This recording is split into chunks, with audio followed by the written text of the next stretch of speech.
Estamos prestes a findar 2024 e eu desejo trazer uma palavra voltado tanto para esse sentimento que nós estamos aqui, quanto para algo muito maior do que simplesmente a virada de um ano.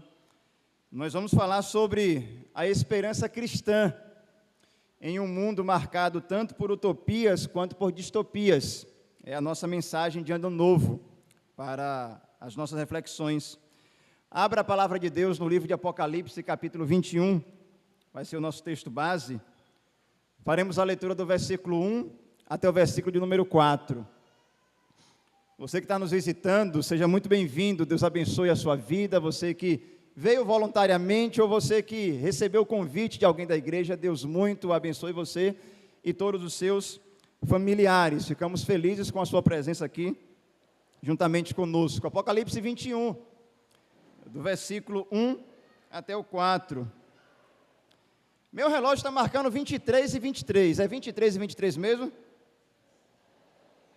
23 e 20, né? O meu está 3 minutos adiantado, né? Pronto, eu vou me cronometrar aqui, porque a gente vai ter o curta-metragem após o sermão, viu? Após o sermão eu passo o curta-metragem. Após. Isso, pronto, isso. Apocalipse 21, do 1 ao 4, diz assim: Então vi novos céus e nova terra, pois o primeiro céu e a primeira terra tinham passado, e o mar já não existia. Vi a cidade santa, a nova Jerusalém, que descia dos céus da parte de Deus, preparada como uma noiva adornada para o seu marido. Ouvi uma forte voz que vinha do trono e dizia: Agora o tabernáculo de Deus está com os homens, com os quais ele viverá. Eles serão seus povos. O próprio Deus estará com eles e será o seu Deus. Ele enxugará dos seus olhos toda lágrima. Não haverá mais morte, nem tristeza, nem choro, nem dor, pois a antiga ordem já passou. Pai, nós te louvamos e nós te exaltamos. Bendizemos o teu nome na noite de hoje. Assim como todo este culto até aqui está engrandecendo o teu nome, que essa palavra possa engrandecer também o teu nome e edificar as nossas vidas. É essa oração que nós te fazemos, agradecidos pela pessoa de Jesus, o Senhor. Amém. Meus irmãos, nós estamos literalmente, nos últimos minutos de 2024.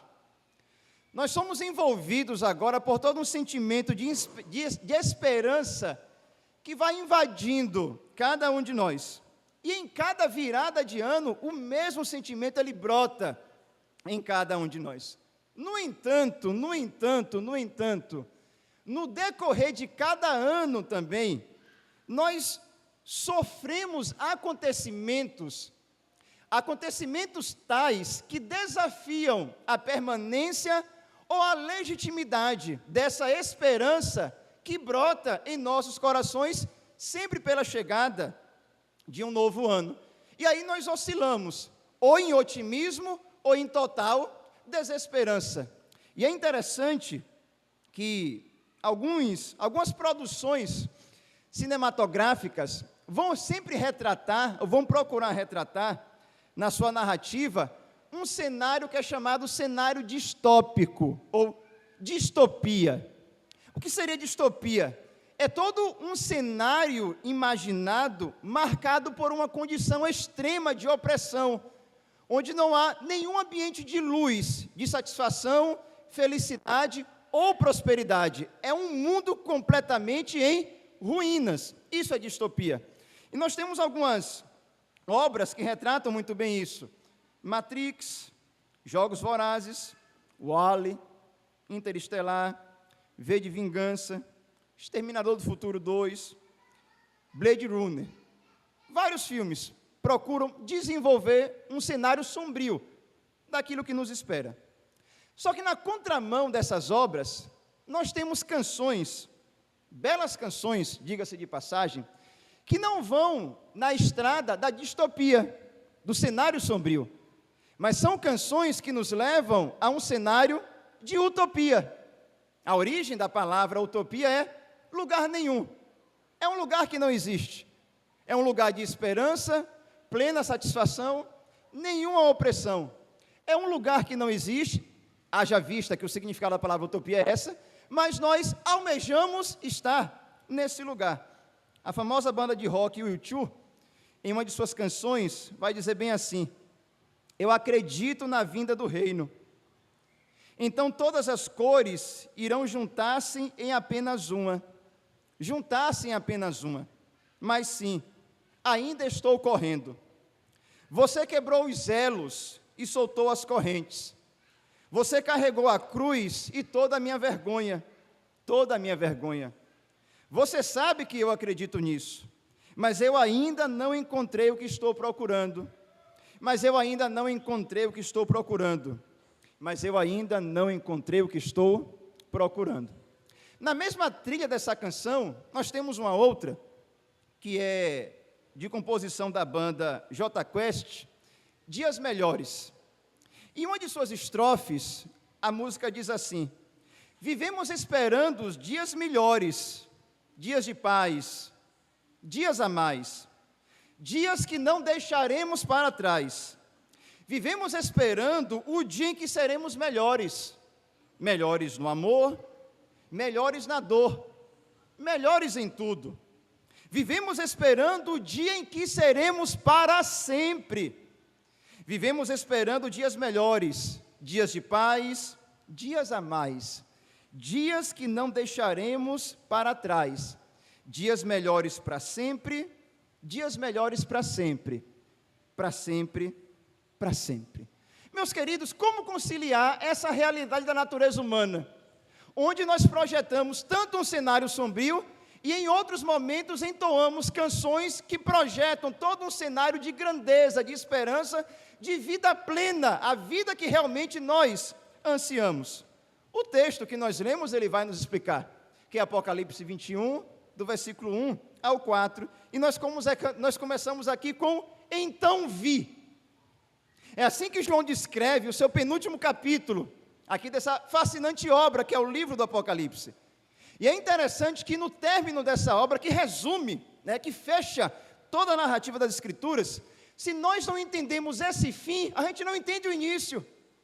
Se a gente não entende o fim que João ele quer nos descrever, nós não vamos entender nada da narrativa das Escrituras. É como um filme, se eu não entendo o fim, eu não vou entender nada daquilo que foi o início e daquilo que foi o meio. Então o que é que João ele quer realmente nos vislumbrar? Trazer para cada um de nós que estamos passando essa virada de ano. Meus queridos, aquilo que existe à nossa volta não é simplesmente natureza. A palavra natureza, dentro da academia, para alguns especialistas, se resume a tudo o que há e a tudo o que existe. Natureza, dentro da ciência, é a única realidade que há, é aquela que está estampada diante dos nossos olhos. Não há nada para além dela. Não é isso que João nos diz. João ele vai deixar bem claro aqui nesse capítulo que aquilo que nós enxergamos à nossa volta é criação de Deus. É a materialização de uma intenção divina. Deus quis que isso existisse e isso se concretizou. Isso é criação, é um testemunho de fé que João pede para que nós olhemos à nossa volta. Não é somente aquilo que está estampado, isso existe por causa da vontade, da livre deliberação de um único e verdadeiro Deus. Trocando em miúdos, nós habitamos no mundo de Deus, e por habitarmos no mundo criado por Ele, nós estamos em casa. Essa é a casa que realmente Deus criou para que a sua humanidade pudesse realmente habitar. O fim da narrativa bíblica, como João ele vai descrever aqui, vai confirmar o início dessa narrativa. Gênesis 1, Deus começa criando.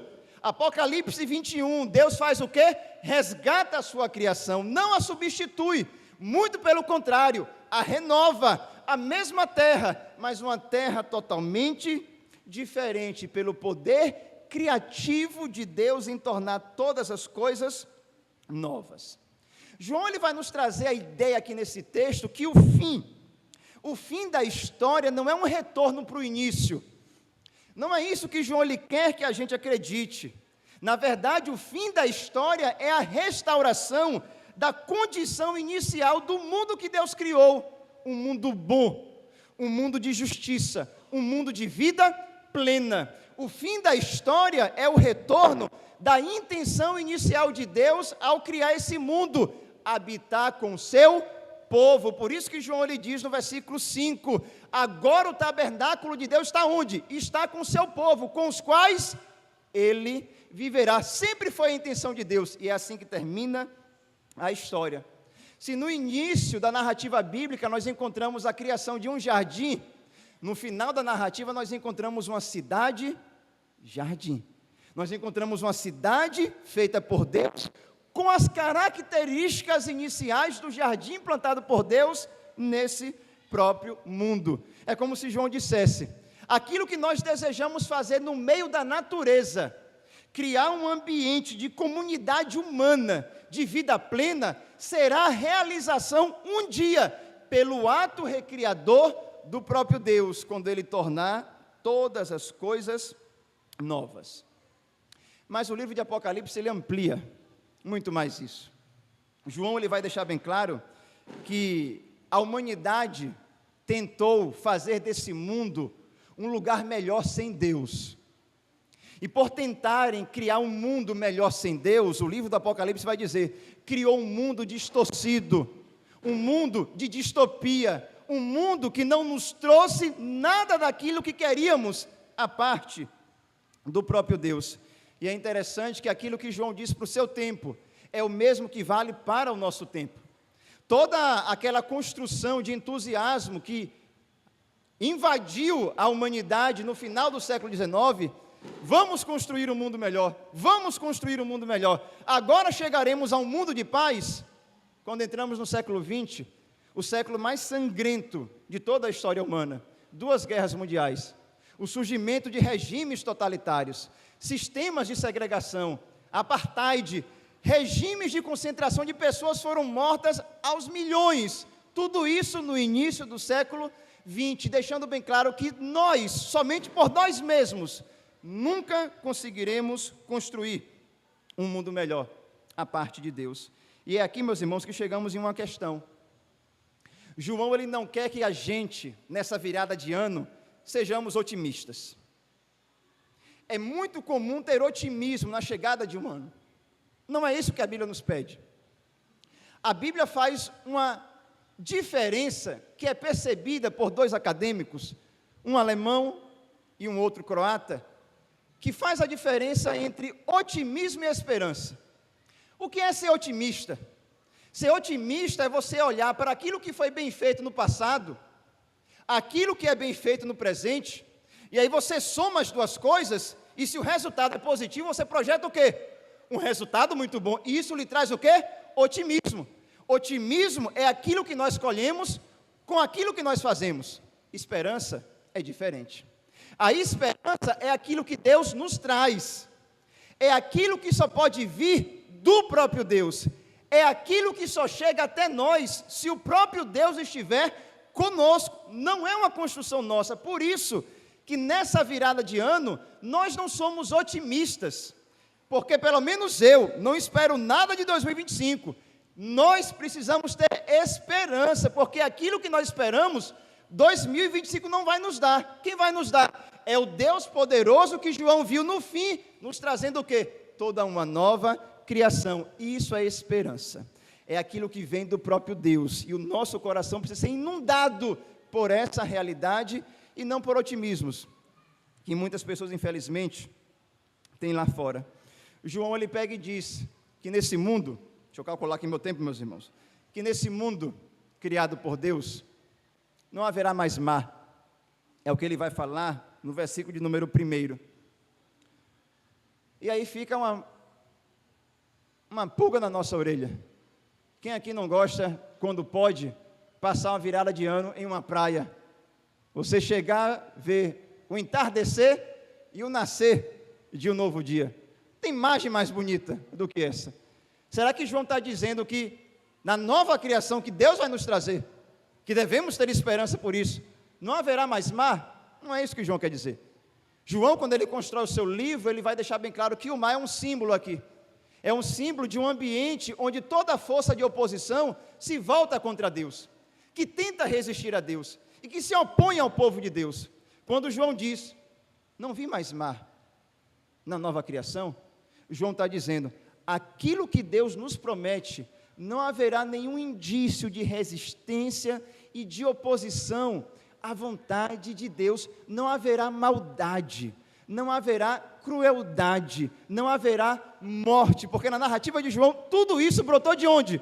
Do símbolo do mar. Então, quando ele fala, não vi mais o oceano, eu não vi mais nenhuma força de oposição a Deus. Mas quando ele nos trouxer toda uma nova criação, teremos sim, todo um conjunto de oceanos e de praias, onde nós poderemos desfrutar, pela graça de Deus, por toda a eternidade, queimando no sol, sem precisar usar protetor solar, porque teremos um novo corpo, e esse corpo não será prejudicado por nenhum raio solar, porque não haverá nenhuma dificuldade nesse sentido. Amém, meus irmãos?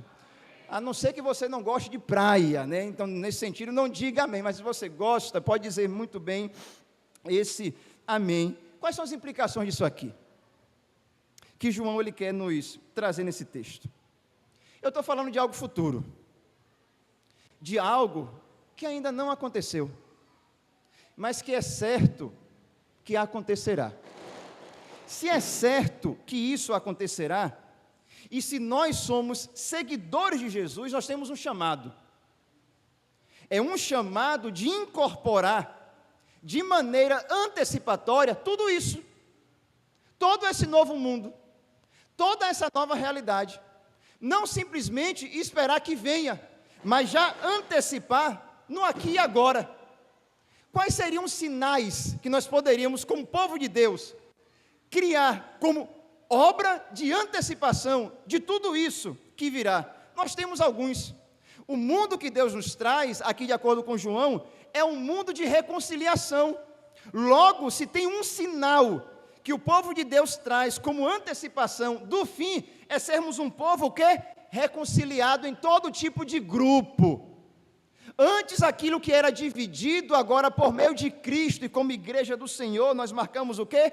Unidade, reconciliação, o que é igreja? Lugar de inimigos reconciliados e não celeiro de inimizade.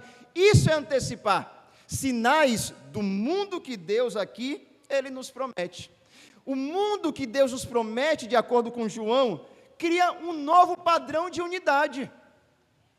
Um padrão de unidade que só o nosso Deus pode trazer. Porque nesse nosso tempo nós temos padrões de juízo e separação.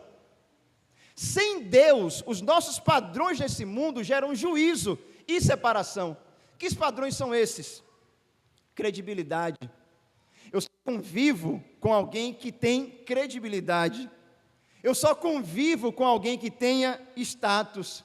Eu só vou conversar com alguém que tem o nível do meu mesmo conhecimento. Eu só vou conversar com alguém que tem um histórico digno de uma família. Tudo isso são critérios e padrões que levam a juízo, que levam à separação. Mas no mundo que é inaugurado por Deus, esses padrões não mais existirão.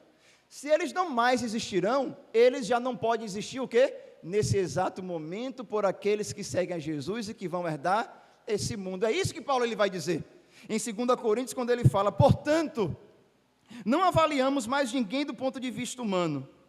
Em outros tempos, pensávamos em Cristo apenas do ponto de vista humano, mas agora o conhecemos de modo bem diferente.